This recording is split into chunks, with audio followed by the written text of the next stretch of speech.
Liverpool are reportedly in hot pursuit of Federico Chiesa. Hey guys, welcome back to the channel. Welcome to another video. Yes, today's video is going to follow on from last night's big breaking news surrounding Liverpool Football Club, who are seemingly about to make a splash in the final few days of the transfer window after they have seemingly inquired to Juventus of the availability of winger Federico Chiesa. In the aftermath of that news breaking last night, I put out a short video explaining that I didn't really want this move to happen, and I just wanted to sort of expand upon my thoughts and beliefs and views on why Liverpool shouldn't do that, and just talk more in general about this Chiesa stuff as it has obviously developed in the past 24 hours or so. Before we get into all of that though, all the talk about Chiesa, all the talk on my video that I did last night about it and everything else in between, I would like to remind you all to please like the video and also subscribe if you're new. Both things are always and very greatly appreciated.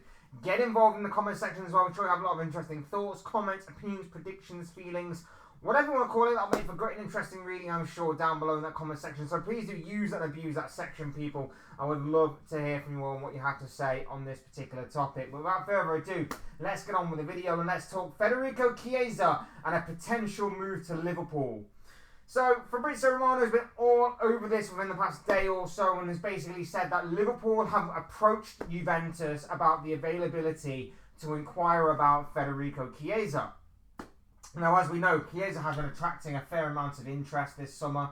We know that obviously the likes of Tottenham were said to be interested in him. There may have been one or two others as well. And the price range, every time this guy's name has been mentioned, has seemingly dropped throughout the course of the summer. So much so now that it's seemingly become apparent that in these reports, the Reds could be looking at a deal of somewhere in the region of 15 million. I think it may be pounds, it could be euros. So roughly looking at somewhere in the region of 10 to 15 million pounds. Somewhere maybe in the region of that kind of price range. Which does sound like a fairly respectable offer in all honesty. I put out a video last night that said I did not want this guy anywhere near Liverpool Football Club, and I somewhat stand by that. And after hearing a lot of other people's thoughts and comments, I thought I might as well make this video to further expand upon the possibility of Chiesa coming to Liverpool and to expand upon my points that I tried to make last night in a very short space of time. My personal beliefs are that this is a bit of a backwards move from FSG. I have no blaming on Chiesa on all this. Like, he wants to move out of Juventus. Juventus seemingly want to move him on. It's a win-win for both parties in that situation. And in all honesty, him going to Liverpool, it wouldn't be the worst thing in the world if the price is okay. If the price is okay and the wages are okay and they're fairly reasonable on both parts, it wouldn't be the worst move in the world. I will concede that, because let's face it, Chiesa is a very good player. Where I fall down on this, or where this deal falls down for me on this, is the fact that two things. Number one, Chiesa is injury prone, and I tried to make this point last night. Chiesa is very much injury prone, and I don't want another unreliable player at Liverpool.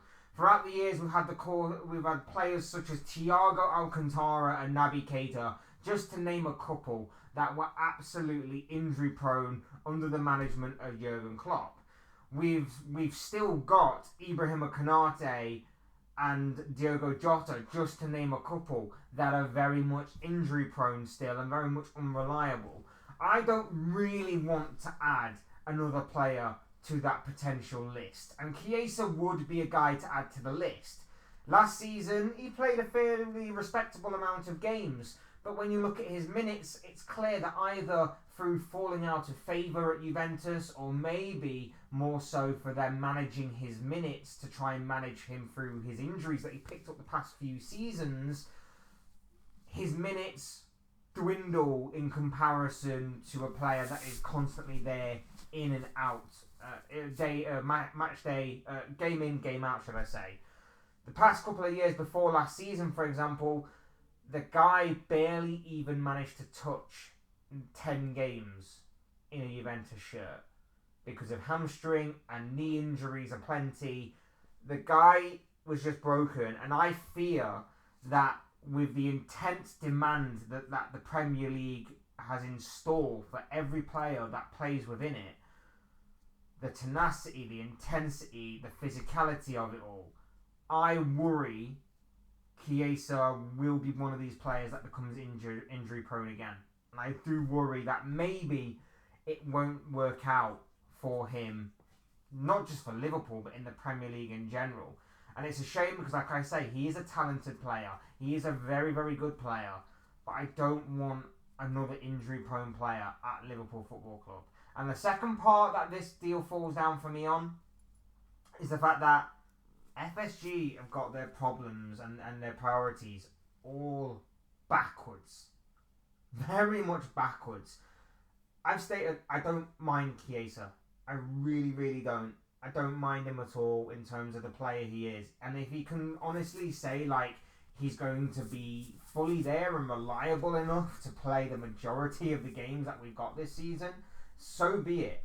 And especially if the price is good and the wages are good, I will turn my opinion around on him. But I can't. And he can't. And he can't be that reliable. And not only that as well, he's not a DM.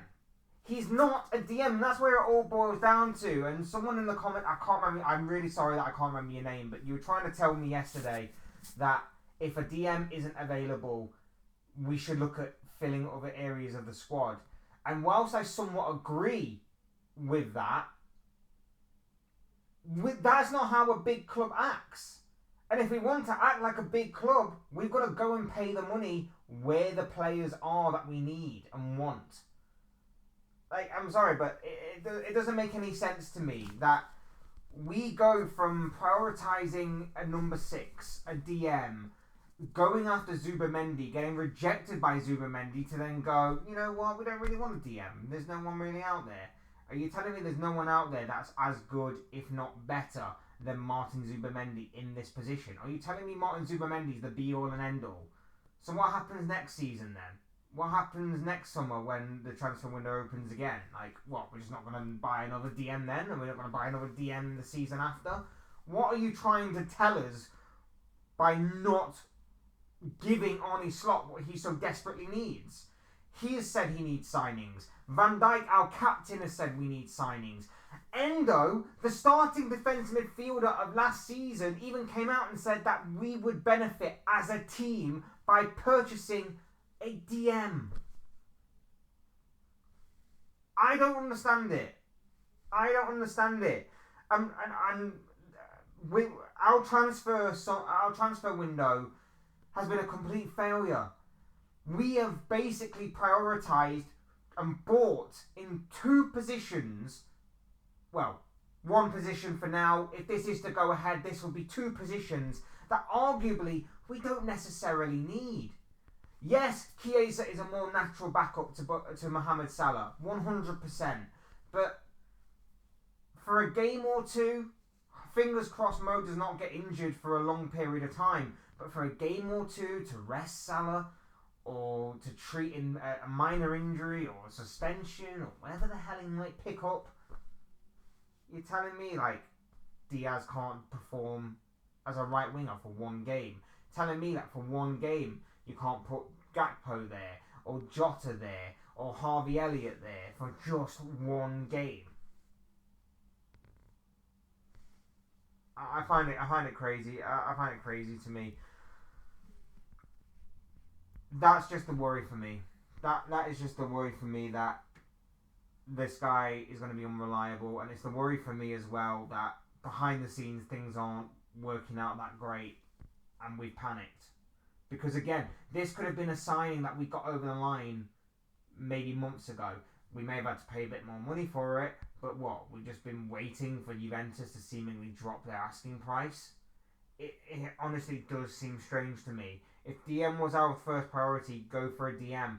Go to someone who you like the look of, tempt them to come to Liverpool, and then go to their club and just slap the money down on the table and go take it or leave it. Act like a big club. Man United have just gone out and bought Manuel Ugarte. Are you telling me Ugarte wouldn't have been a decent enough option as a number 6 for Liverpool in the in at least the short-term future. At least. I don't understand what our priorities are. I don't understand where we're going with this. And like I say, whilst Chiesa will be some decent backup to Salah, and I don't doubt that, it's not a position that we need. It's not a position that we desire. And I feel like, once again, it's another missed opportunity and another bargain bucket price that FSG and Michael Edwards have basically gone out for, in the hope that this guy, Federico Chiesa, will A, rediscover the form that put him on the map in the first place around about 2020, 2021, when he obviously played well for Juventus and obviously played well for Italy during that time. Even before then, really put himself on the map. But that was obviously around about the time where obviously everything happened for him and it all sort of came together and he became a European champion, and it was obviously a big part of that Italian side that summer. And B, they're hoping that his injuries are a thing of the past. And I don't necessarily think they will be. I think it could be okay if Stark can manage his minutes, and let's face it, if he is playing behind Salah, you're not bringing him in to obviously replace Salah, at least not for this season, maybe for the next season and beyond the next season, maybe they are, maybe that is the big plan here. And that's horrible and dreadful to think about, if that is the case, that he is going to be our replacement for Mohamed Salah, if that is to be the long-term solution. But I do worry about this. I do worry about what our thinking is. I do worry that if this is a panic signing, I do worry about his injury record. I just worry. I just worry because of what a complete car crash this summer has become for Liverpool Football Club. That's all. That's what I'm very much worried about, in all honesty. But yeah, I just wanted to expand on my thoughts on this from last night's 1 minute short video, and just to obviously, now that I've had a chance to kind of sleep on it and think about it a little bit more, I'll admit I've come around to the idea a little bit more, but I still would not want Chiesa at my football club, just because I don't trust his injury record, just because I don't see how this fully benefits us properly. And we could go out and perform a madness, and maybe there is going to be a DM that comes in the next couple of days of the transfer window closing. Highly doubtful.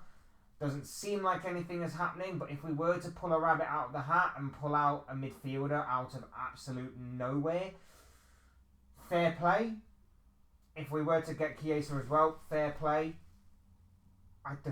But I don't see it happening. I don't see it happening, and I just see this as a missed opportunity. I'm not angry at Chiesa. I'm not angry at Onisla. I'm angry at Michael Edwards, Richard Hughes, for making this summer a missed opportunity.